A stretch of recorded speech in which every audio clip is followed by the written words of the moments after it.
Hey guys, make sure to stay until the end. We want to share one good advice with you. That way you do not end up being stuck in the middle of nowhere and you don't end up spending thousands of dollars in future repairs.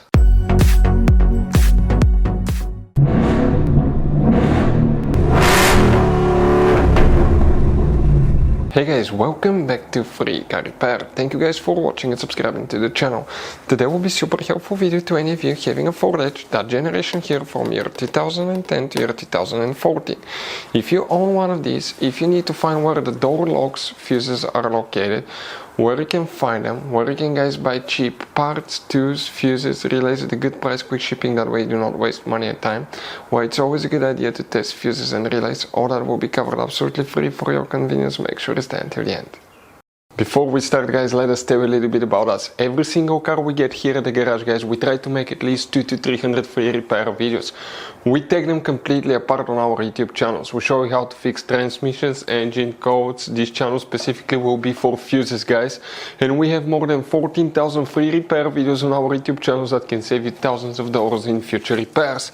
Now, if you need help with anything, if you're in the middle of nowhere guys and you need to find, let's say, the fuse on that Ford Edge for a fuel pump, for anti-theft system, alarm system, ignition codes, fuel injectors, anything like that, all you have to do, find the video on our channel, watch it in less than a minute or two, you're back on the road guys. So that's why we make these videos, to save you as much money and time as we can. So for the door locks guys, which fuse we need to check, we're going to demonstrate on that generation Ford Edge right here. You guys have many hidden fuse boxes in that SUV that most people do not know where they are. We will recommend to check out the video on our YouTube channel about fuse box location on Ford Edge guys. What you guys need to do now, you need to, for the door locks, we need to open the driver door, come on the driver's side, look under the dash. Here guys, you see that's your parking brake paddle, hood open lever. Behind it on the left side you have a cover, remove it and you're going to find a fuse box with a layout like this one. Before we continue, let's explain quickly why it's always a good idea to test fuses and relays. So let me explain why it's super important guys to test fuses. Fuses, not often you can see if they're burnt or they're good. Sometimes they may seem perfectly fine, you think it's a good fuse, you put it back in and you end up spending money and time on parts and problems that do not exist guys, when all you had to do, test your fuse, find out it's bad, replace it, fix your problem. So we will have a video how to test a fuse, okay, different kinds of fuses, and how to test relays guys. We're going to put the link in the description of the video below specifically to that video. Please check it out. Guys, the fuse that we need to check is just one fuse. Some people call it central locking fuse, door locks fuse, or power locks fuse.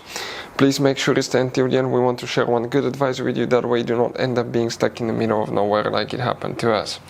If you come in that second row from left to right here are fuses. On top guys you have fuse number 19, then fuse number 20. That 20 amp fuse, that's the one that you will need to check. That's the fuse guys, okay, that you will need to check for central locking, also known as door locks or power locks on Ford Edge. So guys, this generation Ford Edge has all kind of different fuses and relays. Fuses and relays that could be really hard to find, especially if you live in a small town, if you're in the middle of nowhere. One time we needed a replacement fuse, we couldn't get one, and as a result we were stuck there for a few days until shipment came. So we'll recommend to keep some of those spare ones in the glove box for a peace of mind, so that thing doesn't happen with you. We'll put a link in the description of the video below where you can get it from. Hopefully the video will be helpful. If you have any questions, don't hesitate to let us know. Thank you guys for watching and see you next time.